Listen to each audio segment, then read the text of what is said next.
Every AI leader has to navigate the tension between hype, realism, and dismissiveness of the technology. We're going to use the Chinese balloon incident to illustrate how to do this, and in the process of doing so, give you some valuable domain knowledge. This is AI4Leaders by AI Leaders. Practical, to-the-point content helping you drive results with AI. Here's Chris and Frank. Hello, everyone. Welcome to the AI4Leaders podcast. I'm Frank Strickland. I'm Chris Whitlock. Chris, in this episode, we're going to offer our listeners 3 points of view on the Chinese balloon that overflew the U.S. from the 28th of January through its being shot down over the Atlantic on the 4th of February. And in 2 of those, where we're going to spend most of the time, we're going to show the relevance to AI in these points of view.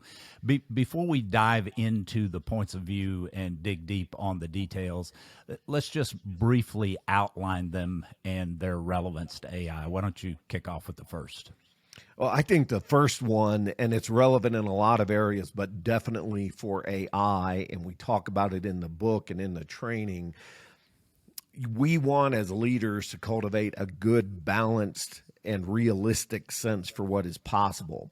And that typically lies between hyped and more sensational views of an issue or a technology and dismissive ones. And that's a real dynamic in AI. It is definitely real here.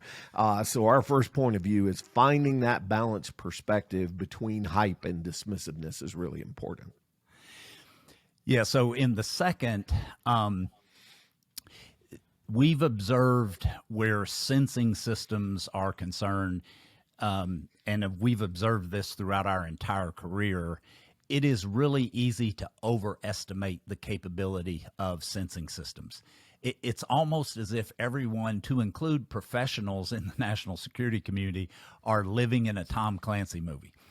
It's just very easy. These systems are powerful, and they return some powerful data from which we can apply AI models, but it is very easy to overestimate the capabilities, much like AI modeling is very powerful. AI-fueled autonomy can be very powerful, but it's easy to overestimate the capabilities. Conversely, we can take a fact-based approach, a mission task-specific approach, and look at what the actual capabilities might be. That's what we're going to do with this. Right. Yeah. So, Chris, I think that works. Yeah, let's save the third one if we can, just until we get to the very end. Will be the briefest on that. But let's take the hype for just a moment, that first point, and dive into some details. Yeah, this area to me has been really prone to hype. And from the earliest days that the balloon was publicly announced to be over the United States, we had a really prominent line that was this potentially as a bioweapon that was launched from a spot in Wuhan. Yeah, from Wuhan, right? And not from an insignificant person, from a Congress member. But separately, just a lot in social media of fairly alarmist and extreme thinking. There's one fellow who I follow. His name is Jack Prosobiec. He's a social media influencer, and he wrote, "Great, we've let them vacuum up, all the military communications, all of our cell phone and Wi-Fi data that they wanted." That is a hyped position, and it's illustrative of some of the hyped positions, and I think we can help put some balance on the boundaries there. Yeah. And just to underscore, Chris, he's got 2.5 million followers. And this representative, is the chairman of the Government Oversight Committee in the House. Sadly, he's from my home state of Kentucky. So, we're not talking about just any person.us on Twitter that's kind of vomiting up their hype. These are some people who are in noteworthy positions, or they actually have big following. So, Chris, Yeah, and I let's would even say, Frank, and it's personal. I'm sure people can relate to this, but I received texts in that window from friends yeah. and family, even wondering, based on what they had heard, does this balloon potentially have a nuclear weapon on it? Is that part of what we are dealing with? And that's a response to the hype. That is a direct connection to the hype. They didn't generate that idea on their own. They are responding to the hype. And I think finding the balance on things like that is really important.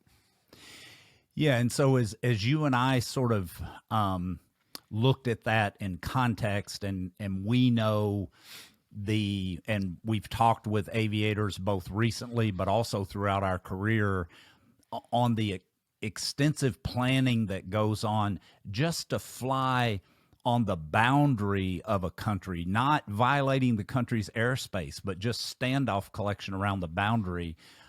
We know the extraordinary planning that goes on. We reached out to an attorney, a military attorney who had been on the NATO staff, and this was what he wrote about, some of these outlandish claims about overflight.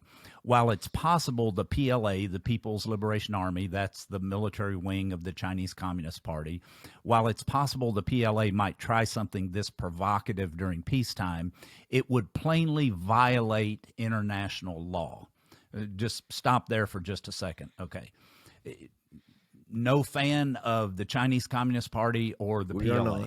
We are not, hardly. But they're not flippant, okay? This is the world's second largest economy. This is a major power that has it's not a failing state. It's not a failed state. It's not a rogue nation. These are adult actors, and so violating international law is not something they're doing capriciously and arbitrarily. And I think, Frank, you can put an umbrella around that comment. Then that was Rob Brocknell, who I've gotten to know, a 15-year Marine attorney for a big chunk of that, and then later an assistant legal advisor to NATO. He has been around on international military issues, international policy. But I think you can take that one notch up and just say anything that is offensive would be highly unlikely with this balloon. So if you hear someone musing about a bioweapon, a nuclear weapon, any kind of weapon to overfly the nation, that immediately goes into the highly likely to be hyped bucket for the current event.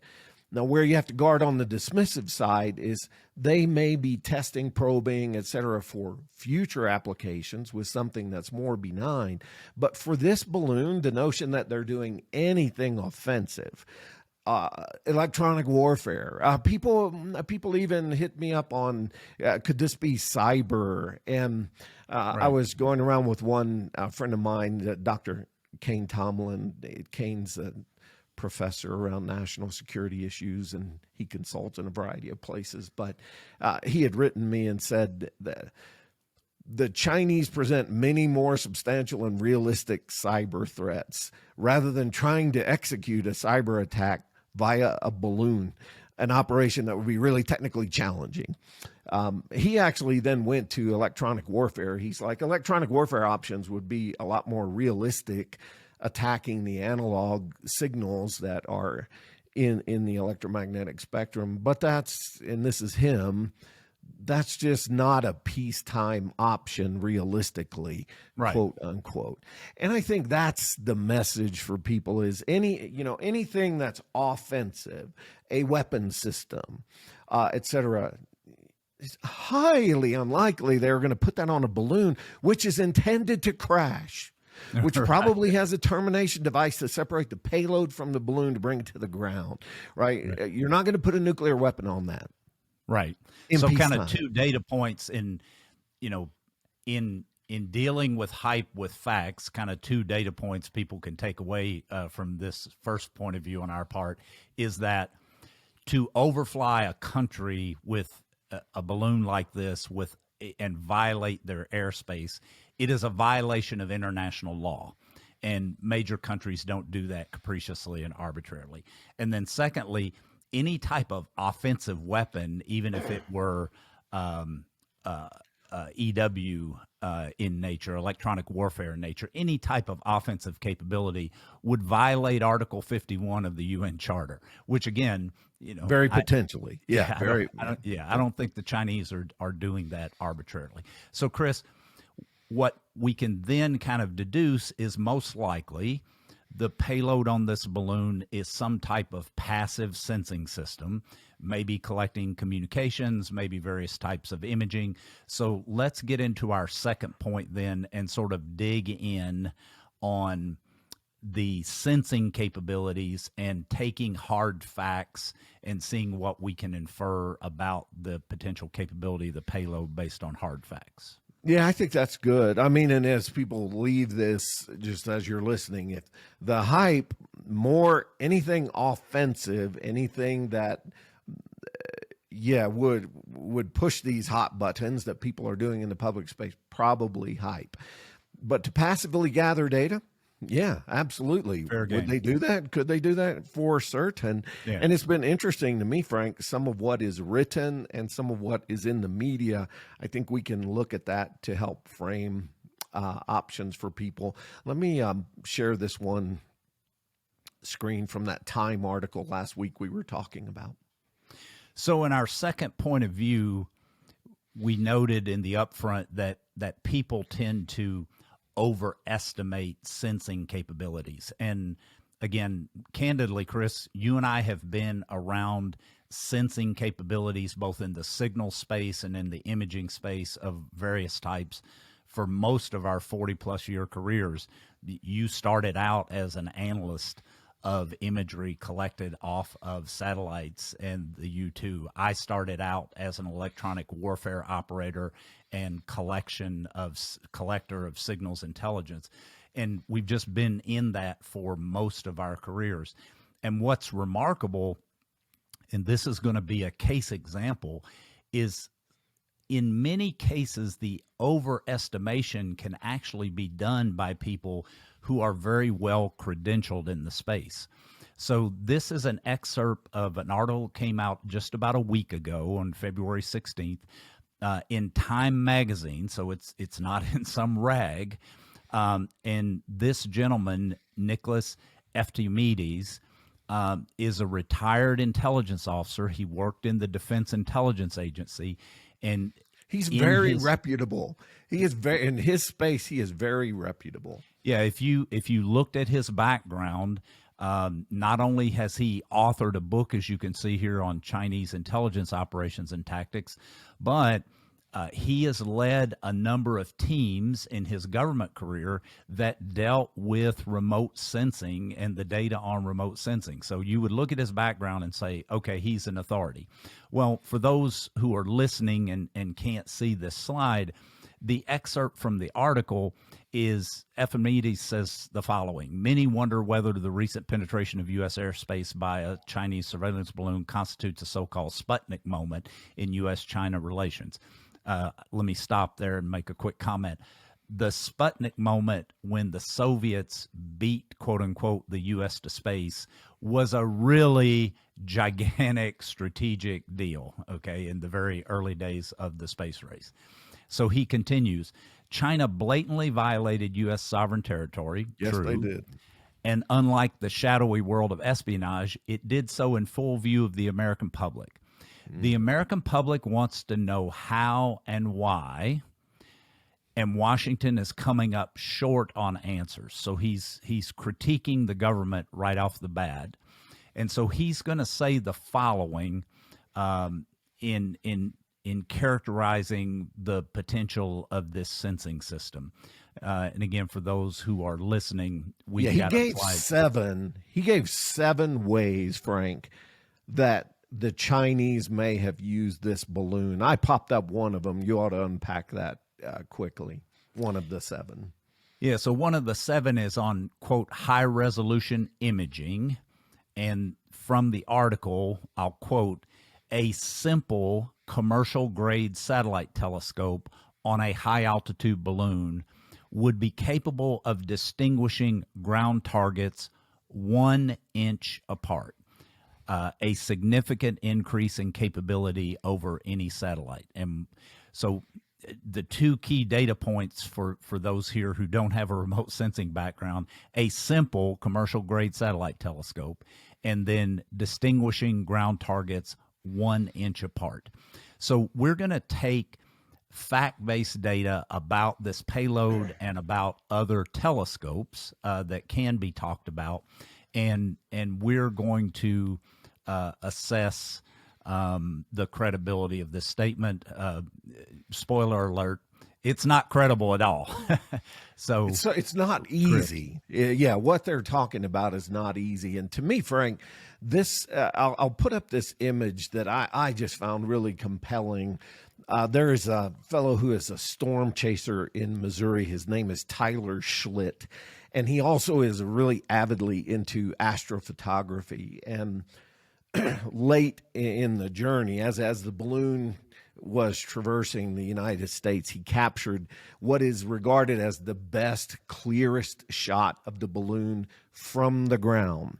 So this is a guy who majors in photography. He majors in taking pictures of stars and the galaxy, chasing storms and getting great images. Yeah, for those that are listening, it would be worth, if you haven't seen his photograph of the payload, it's really, really good. He's cool. He's on Twitter, T Schlitt Photography. You can find him on Twitter. But if you're not able to see this, the main scene, the balloon is giant in this view, and it's white, very high contrast.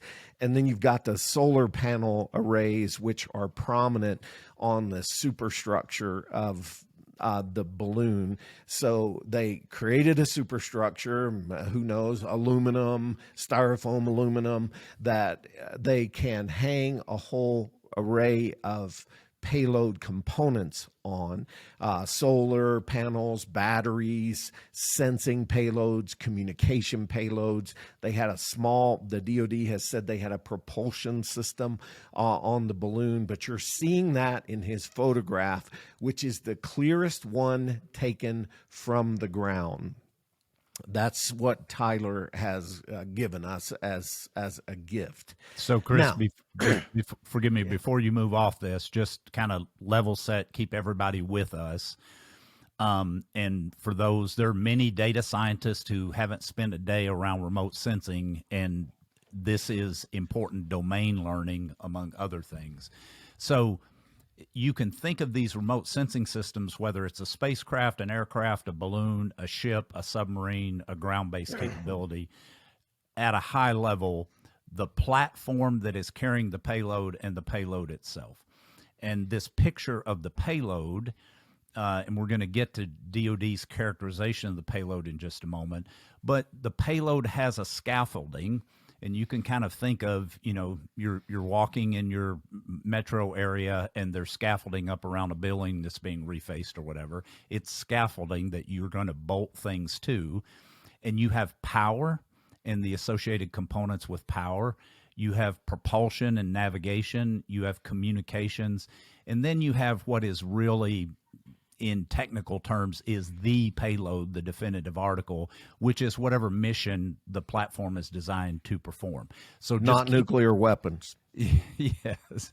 So just, it's important for you to keep those various components in your head, because we're going to talk about a key design principle in just a moment, which is no free lunch. But sorry about that interruption. Yeah, no, I think that's good, Frank.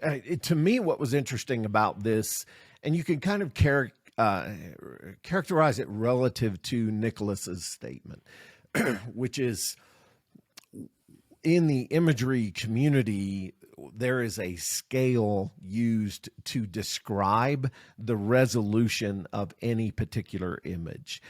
These things evolved out of the aerial photography community, space photography community, but it's broadly applicable today when you're evaluating ground, airborne, or space photos. But it's called the National Imagery Interpretability Rating Scale, or NIRS scale, and it runs from 0, there's no value in this image, to 9, which is extraordinarily high resolution.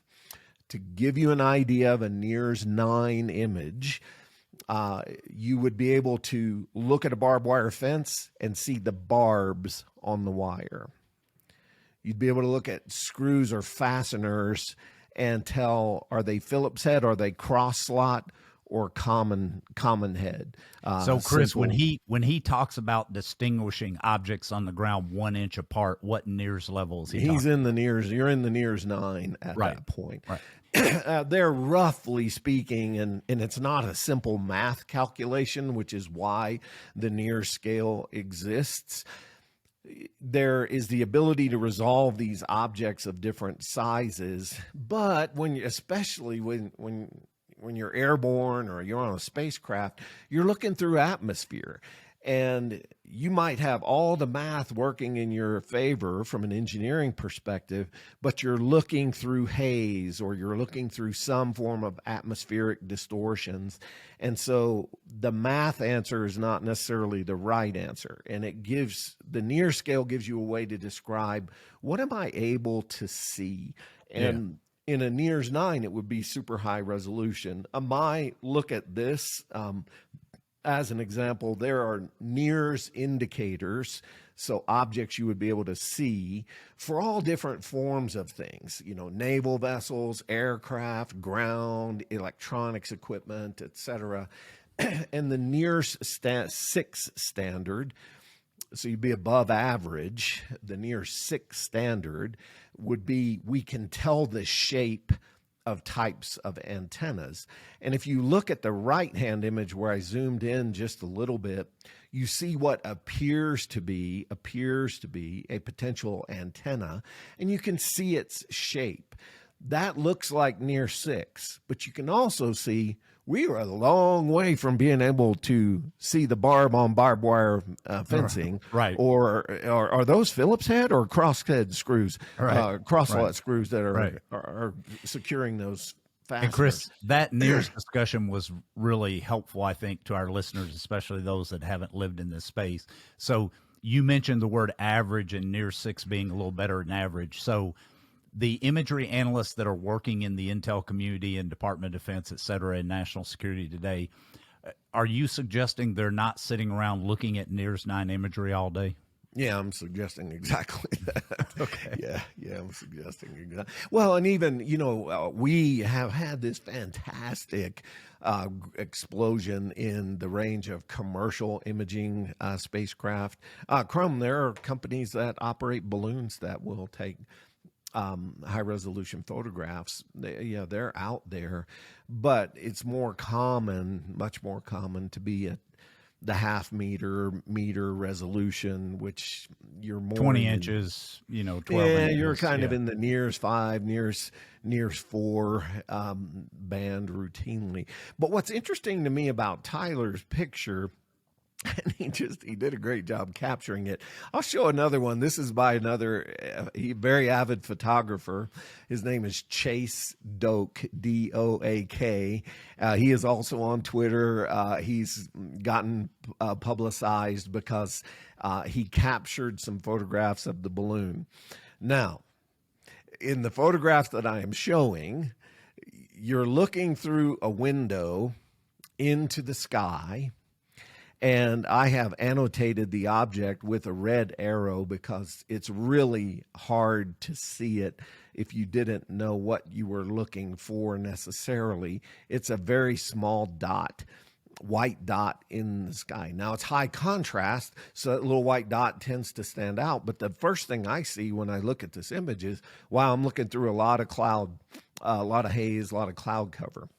And that dot is tiny. It's really tiny. This was taken with a smartphone. So what all of us carry around, 230 million or so of us carry around phones, and those phones have cameras. They're not going to generate 1 inch resolution, by the way. Right. Yeah, that's what you're looking at, a tiny little object. I thought it was really cool, too. A buddy of mine who was a U-2 pilot, well, actually, Frank, yeah, yours too.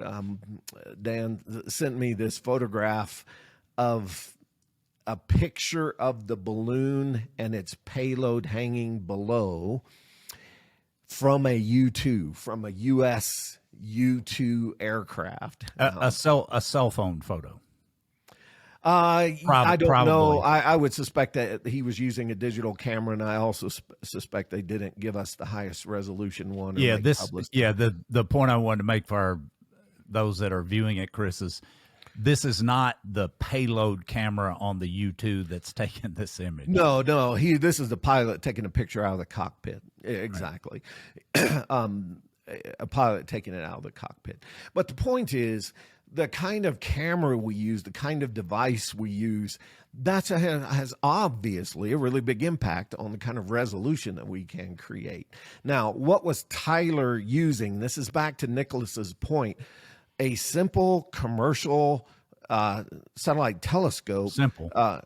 Simple. Now, this is the kind of setup that Tyler would have had. He was using a Canon R5 camera that is a good, high-quality camera in the photographic arena. And then he had a lens on that which can zoom from 150 millimeters to 600 millimeters and vary its focal length. So you can get in really close. People use those for a variety of reasons. But this is a sophisticated setup. It's not your cell phone. And just a couple of comparative metrics really quick. Focal length is not exactly the length of the device, but it's useful just to have in your mind. The focal length on this would probably be somewhere in the vicinity of 25 inches or so, something like that. The camera itself has a focal plane or a focal array, and often we describe the quality of those, the resolution of those, with respect to the number of megapixels that they capture. So as light is coming into the lens and to hit the focal array, how many megapixels am I capturing with that? This one has 45 megapixels. Now, your phone, your smartphone, by contrast, maybe has 12 megapixels, may have 6 megapixels. Right. So this is multi times more ability to capture definition and contrast in the light that strike in the focal array. And then in focal length, it's substantially longer than the focal length you would achieve with a smartphone. So substantially. Yeah. I mean, people can, you could imagine, your smartphone is about the size of the camera unit itself, the main camera unit, not to mention this, gigantic lens. Exactly. And you take it back just to what Tyler captured. So with a sophisticated camera on the ground looking up, and he appeared to have advantageous atmospherics. So unlike the picture I showed you from Chase Doak in Montana, Tyler got a pretty clean shot looking up at this balloon. It's not a near as 9 shot, even with a very sophisticated camera with respect to the focal plane for 45 megapixels and a high zoom lens, 600 millimeters. That's what we're dealing with there. I think it's useful, Frank. You ought to share, because you were going around on this progression, the 9 block from Nikon, that was really interesting. It's on the screen if you could just Dave Black for Nikon has created these 9 images for those that are listening, and we're going to use these 9 images to sort of synthesize the points that Chris and I have been discussing around the balloon and its payload and focal length, focal plane, etc. So what you see in these 9 images is a progression of resolution from 18 millimeters to 300 millimeters. And for those of us, that tend to speak in inches and feet and not millimeters. So think about 12 inches at the highest resolution. And so those that are viewing the image, I'll explain for those that are listening, but what you immediately see is that at 18 millimeters, you can barely see some buildings in the far distance of the scene. You can sort of make out, and you can't really It's a count pretty the scene exact. in the mountains. You're You're looking at seeing, some yeah, farm buildings, yeah, across a meadow. yeah. And Yeah. so back to the no free lunch principle. Two of the trade-offs that are illustrated here is in 18 millimeters. I'm seeing a wide angle shot. I'm seeing a lot of this farmland, but I'm not seeing the buildings that are in the far distance at very high resolution. If I go to 12 inches, the focal length, the highest focal length that Dave has here, or the 300 millimeter focal length, I see much less of the scene, but I'm seeing one of the buildings, and I'm seeing one of the buildings in pretty sharp detail. So, for example, I can see on the side of the building, I'm not looking at the side of the building that has the door. I can see that the roof is very clearly shaped in a certain way. I can see what the angle of the roof is, et cetera, et cetera. So the amount of area and the resolution that I'm capturing, just inherent trade-offs. So now, let's Tyler was talk. double that, right? Tyler's 600 millimeters. So he's like a 2-foot focal length, roughly, just Right. spitballing. But how does that relate to, other cameras that we would have? Yeah, so without obviously talking about, the classified telescopes that we're using, say, in space or even on the U2. And by the way, Chris, quick footnote that people should observe, that U2 was flying and can fly at the same altitude as the balloon. And it has a camera on it, likely, that we can talk about, an unclassified high-end telescope, one of these simple telescopes that was referred to, and it is the DB110. People can look it up. I think Raytheon is the manufacturer. I actually should know that. I forget, but Yeah, it's a prominent podded sensor in our use in the United States, and actually we even make it available to select countries abroad. Yeah. So it has, so we've talked about, 12 inch, we've talked here in Dave Black's 300 millimeter, we've talked about roughly 24, 26 inch on Tyler's camera. DB110, it has a 110 inch focal length. So again, you see the increased resolution as I Call it advance 9x more in focal length. than what I'm operate at the same altitude as the balloon. Yeah, than what I'm looking at here. Now, here is the key point, and we've mentioned it a couple of times in terms of no free lunch. You saw this with Tyler's camera. You walk around with the cell phone and the limited focal length you have in your cell phone, you walk around with that in your pocket or in your hand. You're not walking around with Tyler's camera in your hand unless you've got a strap around your neck. You're not carrying it for very long. The DB110 itself, 2,000 pounds. So I'm not increasing the focal length to take these really high resolution images without paying a price, no free lunch, in weight, in power, in the storage device that I need in order to store all of those pixels, and in things like the ability to stabilize that camera. So you've taken plenty on, all of our listeners have taken plenty of photographs with their phone, and they know how they try to stabilize their hands. If you've had a really big coffee day, by 9:30 in the morning and you're 4 cups in, might not have the most stable photograph at that particular point. Well, if you think of a lens assembly, a camera, a telescope that weighs 2,000 pounds, well, it's not just dangling out there in the breeze. It has to have gyroscopes and other advanced electromechanical devices to control the movement of the telescope. So that kind of, brings it to a head here a little bit, Chris, in terms of what There is available and in Frank, terms of there is simple one telescope. one other point I think is important, and it's where Nicholas is actually. I don't disagree. It's what is possible, what is simple, what is hard.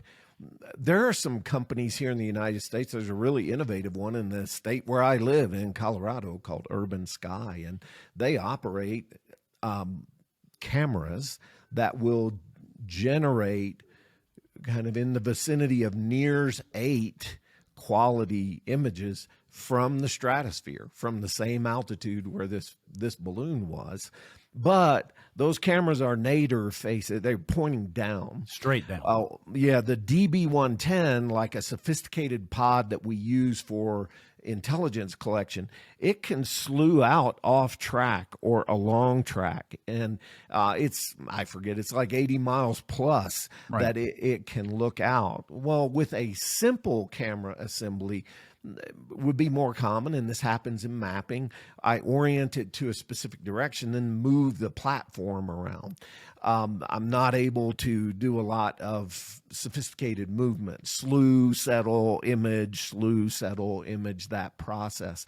And that's all we're saying here is you can look at a statement like this, and Nicholas is a very reputable guy, but you could interpret this to the point of hype. Oh my, the Chinese have gotten over at the top of us and have gathered all the most sensitive goodies. Yeah. Probably not.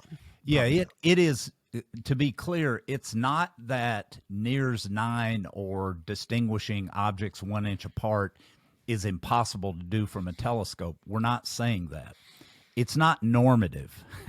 And it's certainly not normative in a payload that is judged to be about 2,000 pounds max. For everything. For everything. For everything. For solar, for batteries, for propulsion. Yeah. Everything. And we haven't gotten into classified discussion, and we won't, of course, on the podcast. But suffice it to say, our cleared imagery analysts that are sitting around looking at the best imagery we collect day in and day out around the world are not sitting there pawing through piles of NIRS 9 imagery. So I would be a little, Chris, maybe a little, I don't want to say harsher, but I would be a little more pointed than you. You don't have to infer a lot from what he said in his article to come away with hype. I think. Yeah. Some of those, I would agree. Some of those are hyped or very hyped prone statements. 100% agree. But it isn't only him. I mean, I was watching the other day, I was watching a Fox News segment, and they had a commentator on, a former military member, intelligence background. And he talked about the balloon potentially being a platform for synthetic aperture radar. And I thought, no, actually not.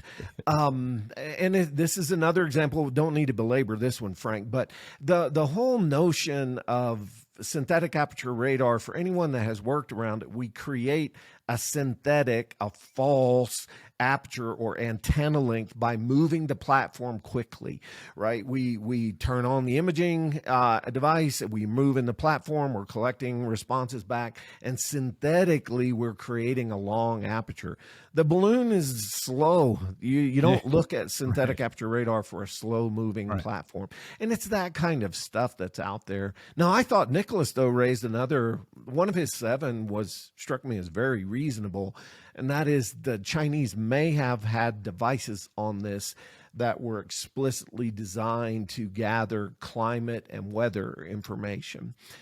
That struck me as, quite likely that some of the sensing on there would have that purpose. What was your reaction?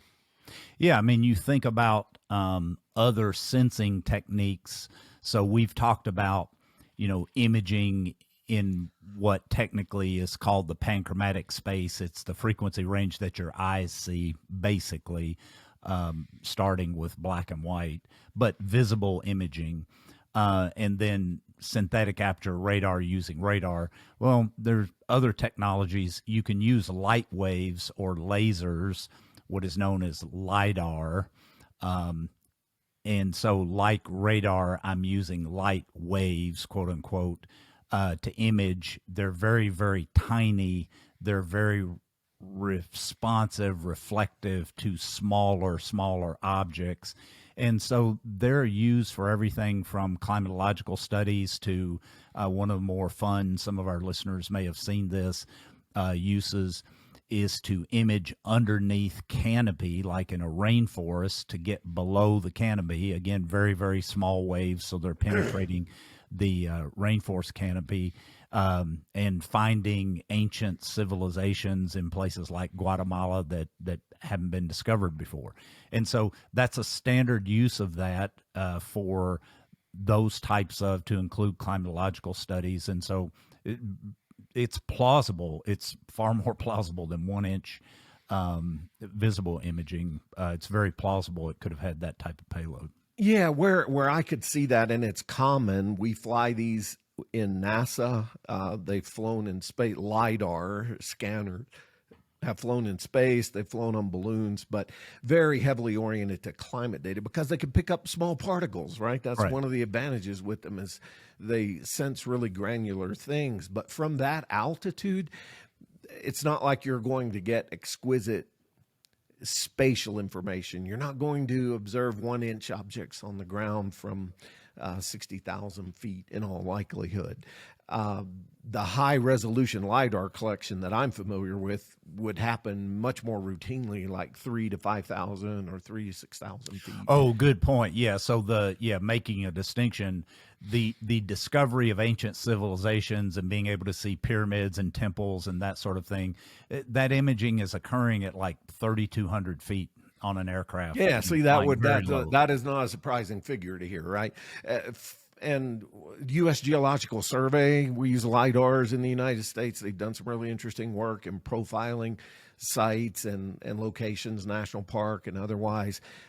Yeah, it's legitimate. And I thought that point, yeah, it's there. I wouldn't be surprised if when the intelligence community and DOD and the FBI get done parsing the debris, that may be one of the things that's on there is a LiDAR scanner, and it's really common from that altitude to use in climate-oriented, weather-oriented applications. So, Chris, likewise, there is a plausible capability that could be on the balloon's payload, and that's in the area of signals intelligence, which has a wide range of things from HF communication to, cell phones and other just really, really, really high frequency. We'll qualify that in just a moment. Capabilities. So let's talk a little bit about, again, the difference between what is possible and what is probable or likely in terms of the SIGINT capabilities. Really prone to hype. And I think an important message, Frank, is this platform may well have had signals intelligence capabilities on it. That does not mean everybody needs to rush to oh my, they stole all our goodies again.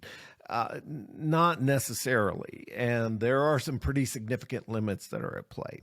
I've read some things in the past week or two that really kind of caught my eye. They were gathering signals intelligence data to pinpoint locations.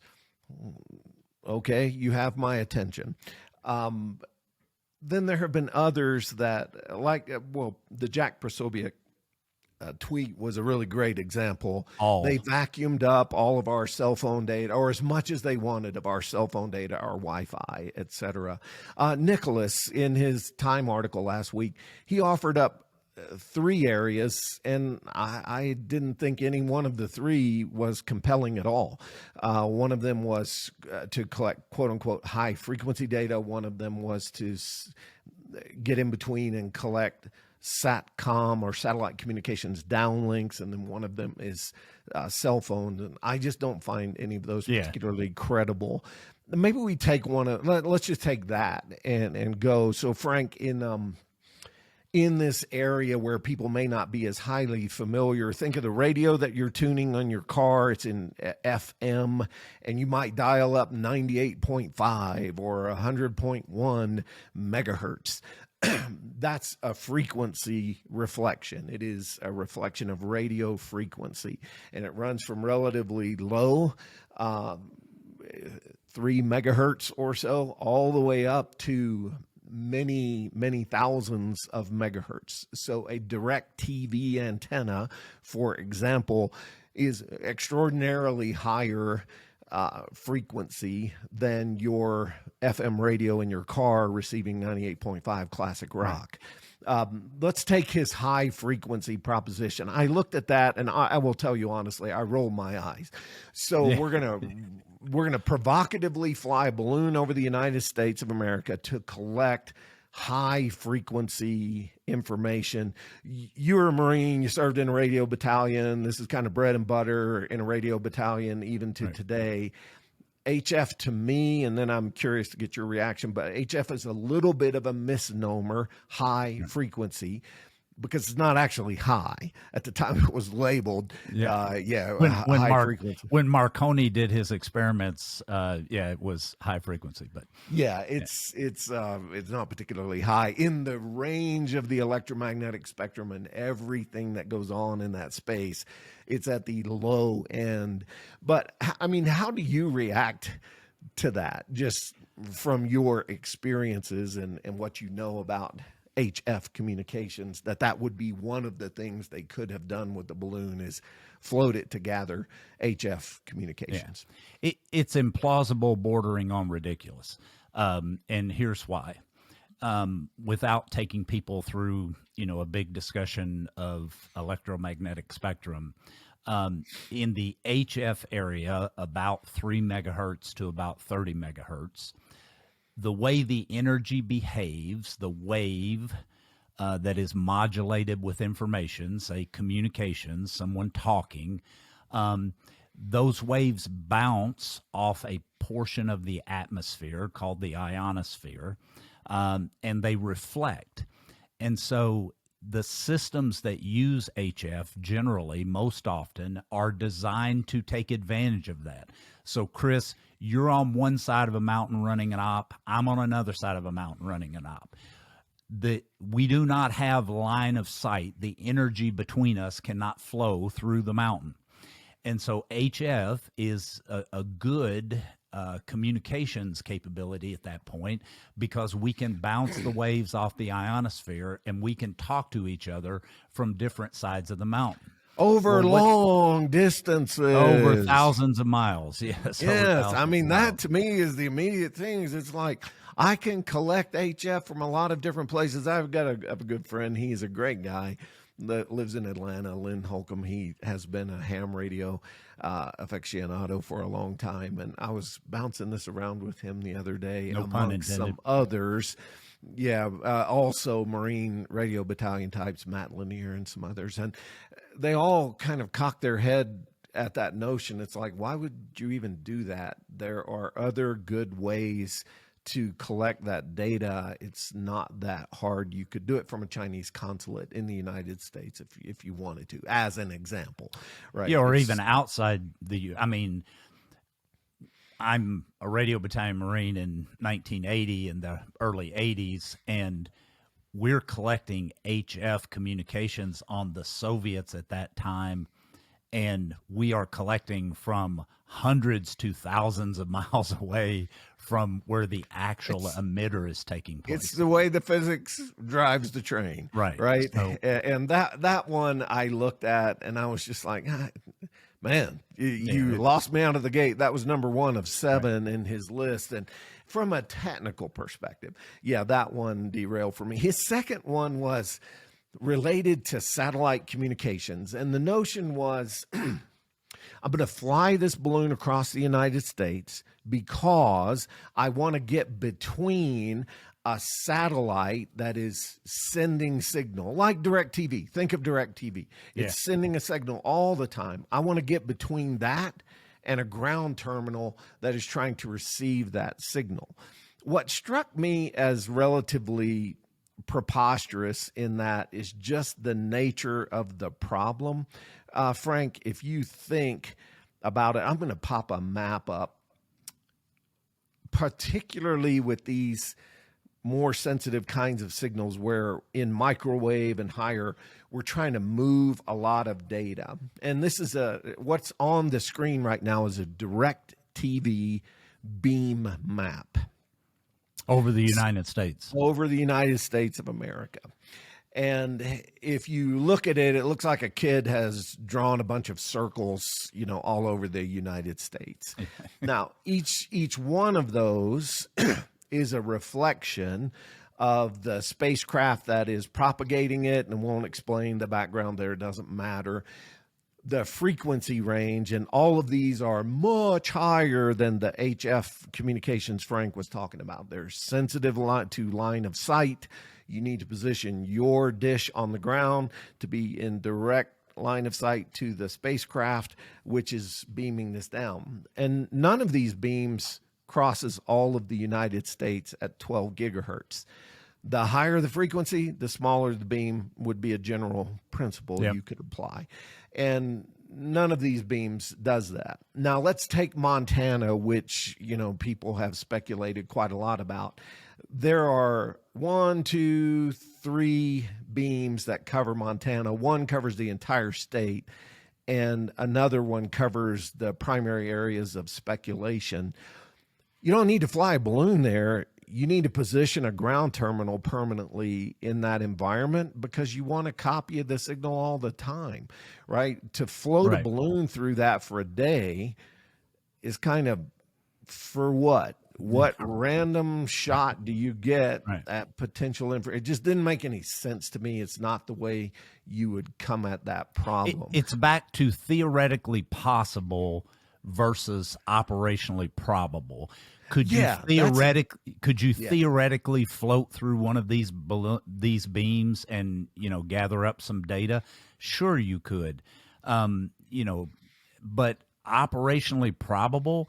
If the Chinese were going to attack a satellite downlink like this, again, they're not unsophisticated to how these systems work. And with the amount of farmland that they're buying up inside the U.S., operationally, they might just put a receive antenna on a certain piece of farm property. So just not operationally probable. So Chris, it's not the way you would come at intercepting that kind of data, and it struck me as not very relevant. The last one is maybe the one that generates the most response, and it's like Jack Prosobiec or Nicholas in this article. Jack said it could be Wi-Fi, it could be cell phone. They just vacuumed it all up, hoovered it all up. Yep. Nicholas said the same. No, is where I go. Not easy. This is not an unconstrained payload. You have to configure an antenna to catch signals, and then you've got to configure radios, storage, or backhaul, etc. It's not a trivial thing. Now, we do it from spacecraft. We have satellite-based communication spacecraft. They got big antennas. They got banks of radios. They have relay links to other ground terminals or even other spacecraft potentially. It can be done. But here's the problem with cell. It's 150,000 towers across the United States, 150,000 cell towers, 230 million cell phones, right? My cell phone has a little patch antenna on the top, and it radiates omnidirectional. Now, what it's really designed to do is link with a tower that's less than 20 miles away, right? And it's going to stitch me in depending on how they multiplex users. It's going to stitch me in with a bunch of other people in the strongest tower that I can see. And the whole design of cellular is we avoid radio frequency interference. We can use the same radio frequency. Think of your FM radio in your car, 98.5 classic rock or whatever it is. I can reuse that channel around the nation because it only goes a certain range. Yeah, good example. Right? Now I'm taking a cell phone and I've got literally 230 million of them that are radiating omnidirectional, and I'm going to catch what? I'm going to do what with this balloon that might crash and compromise my signals intelligence capability, including my cryptography that is on the balloon. Yeah. It's your point. You know, what is technically feasible versus operationally relevant and savvy. I have a hard time wrapping my head around this technically from what we can see of the balloon's payload. I don't see anything that just jumps out at me like, woo, oh boy, yeah, they are probably doing something pretty sophisticated. And as a simple example, there's a lot of discussion of Google Loon. That was a balloon-based program to augment cell phone networks around the world, especially in underserved areas. It operated at the same altitude as these balloons. On the AI front, it actually had some pretty sophisticated capability for navigation, and it's interesting to read about if you haven't. And it gets at some of the questions people have about the ability to loiter or linger in a space with a balloon. Google Loon is great on that. But from a communications perspective, those things had a 3-sector antenna designed to copy a particular frequency band and a set of bandwidth around 750 megahertz, so a little bit broader receive area. And they could basically support a 60-mile circle underneath that balloon and actually have a link with the ground that was high quality enough to augment the cellular network. Now, interestingly, they were not communicating with the devices. You had to install a special antenna on your building, and then people would subscribe through that, or in effect, that antenna would operate like a repeater. And so you could communicate data from the balloon to those antenna on the ground, and people would gain service access. But it wasn't like from 60,000 feet, they were copying all the cell phones in a 60-mile circle and providing service. That's not what that was. It's actually a good illustration, Chris, of operational technical design. They had a very specific technical design to accomplish a very specific operational purpose, and that operational design or technical design had some pretty sophisticated and tailored and focused gear.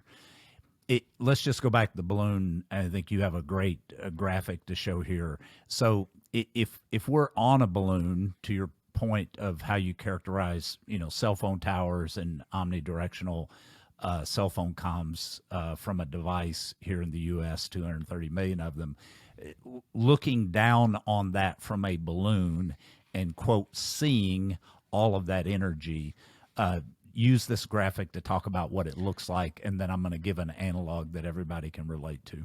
Yeah, good. And just a quick reminder, the general physical principle would be, and you saw it in the DirecTV map, the lower the frequency, and these circles on this map can cover, in some instances, multiple states, but this is at 12 gigahertz.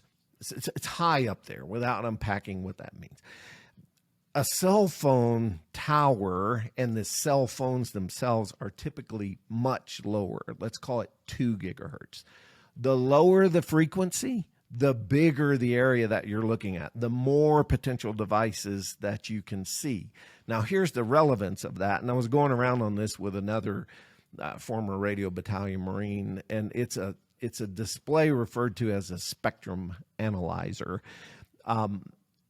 For those of you who cannot see, it is a display that is showing radio activity across a block of radio spectrum, this one in the high frequency range that Frank was talking about earlier. And so you get this squiggly, dense yellow line, which represents a lot of what is going on in the space.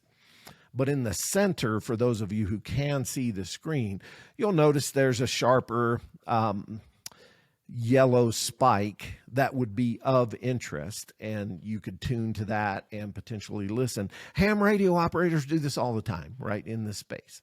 Now, here's the deal. And you've seen it in the discussion of the 3 subsequent balloons that have gone down. Our Defense Department made adjustments to try to ensure we were detecting, monitoring, responding to everything of pertinence. Yeah. So they lowered the sensing threshold. And suddenly they start to pop on a lot smaller objects than historically. That's kind of what is going on here. It's a good analogy. It is one thing to work that big spike in the center of this spectrum analyzer display. If you want to lower the threshold, you're down in a lot of noise. Yeah. And that's the problem with cell phones. There literally are 200 million plus of these things in people's hands in the United States. And they're all radiating at about the same power with omnidirectional antennas. So if you're trying to get into that from a balloon randomly floating across the United States, makes a lot less sense than other ways that a really sophisticated and malintended adversary could execute against us. And the balloon is just, it doesn't make a lot of sense to me. Highly, highly improbable. For those that, feel like they're kind of dying in the radio frequency discussion right now, although hopefully dying in a good way, it's great domain learning because these systems produce a lot of data around which we apply AI modeling. But if you walked into a restaurant and there were 200, 300 people in the restaurant, well, there's an acoustic noise floor in the restaurant. For those of us who hate loud restaurants like myself, you immediately kind of retch at this example. Well, if you're trying to find a specific conversation in that noise floor, it's really freaking hard, right? You have to have some really sophisticated gear that you can use in order to find that one conversation among all that noise. And fundamentally, that would be the challenge. Oh, And Frank, they're and you unlikely. said something too that it's just incongruent to me. Some of these discussions to include in articles and on the media are they're getting your cell phone conversation. That's not a thing, right? That's not a thing that you can get. Your handset communicates to a tower. You may be talking to somebody in a remote area, 60 miles away, 1,000 miles away. Their handset is communicating to a different tower and coming via fiber potentially and being radiated back out. It's not like those conversations, which are likely encrypted. By the way, most of the air interface is encrypted. Right. It's not like they're all paired. So you've just got this mess of information that you're trying to untangle. And a balloon floating randomly across the United States just doesn't seem like a great way to come about that problem. Yeah. So, Chris, let's put a bow on this second point then that we have intentionally kind of dug really deeply into. These sensing capabilities, there just is a tendency to overestimate what is being done with these sensing capabilities. And so what we have tried to show here, similar to AI and the tendency to overestimate what AI can do, is there is the theoretically possible, but then there is the operationally probable. It's sort of like looking Plausible, at, I've got agent-based simulation and reinforcement learning, and theoretically I can model every city on the east coast of China, its power, transportation, water, et cetera, and do the following, great it's insights. easy to close your mind's eye and think every bad thing. Now, I do believe, though, Frank, as we wrap this up, there are things that they would likely have done on that balloon from a signals intelligence perspective, or could have plausibly done, like a radar warning receiver. I want to float this over and see the kind of response that I'm getting. I maybe want to know when my balloon is at threat. I want some kind of radar warning receiver on it, or some of the lower frequencies every radio frequency is assigned in the United States. And there are some that are blocked for the military. There are some that are blocked for police and first responders, et cetera. I can envision them having a SIGINT capability that was very focused on the military response. Being able to understand what we were doing, or try to understand what we were doing. I could envision that. They have problems to get through, like encryption, which are not insignificant, even if they could copy a signal. But yeah, to me, there are viable things they might have done, but a lot of this intercept HF, get in the SATCOM communication downlink, cell phone collection, Wi-Fi collection, even more extraordinarily ridiculous to me. You're not doing that from a balloon at 60,000 feet, randomly floating over the United States, and maybe being shot down and compromise your crypto, your SIGINT processing, et cetera. So, Chris, on our third point of view, I think we can just simply say it this way. Based on what the Department of Defense, the intelligence community, the Department of State have put out publicly, and based on what we know, the hard data that you and I have used here, the statements out of the government have been credible. Yes? Yes. Yeah. Yes. And so, and I think, Frank, it's useful just to recognize, because we live in an environment where everybody wants to know everything all the time. They are trying to thread a needle in what they say, because there are classified aspects of this problem still. I'm hopeful they're going to reveal a lot more than what they have, but I trust what they've said. The sensing on this balloon does not represent any big value add over what they do regularly from space. And I don't doubt them at all that they said it is for surveillance, and that it was purposefully brought here. Those are three kind of core things. Now, they may find in this that there are some surprises for them and for us. You know, we could be wrong on some of our inferences, but I trust what they're saying. Yeah.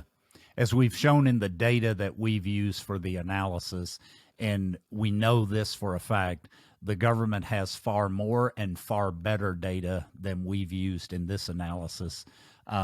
Those people are competent, the scientists, the engineers, the data scientists, the system engineers, and they're working hard on this.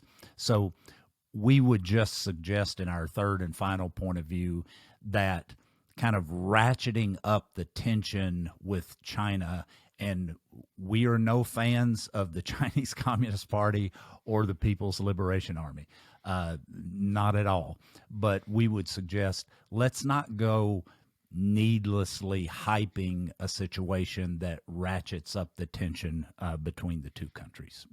Yeah, All right. I think that's a great way to summarize it, Frank. And there's more to come from them. Certainly, we'll be watching it, but been a useful illustration for something we run into in our space all the time on the AI front. Just get that realistic view, keep the hype in check, keep the dismissiveness in check.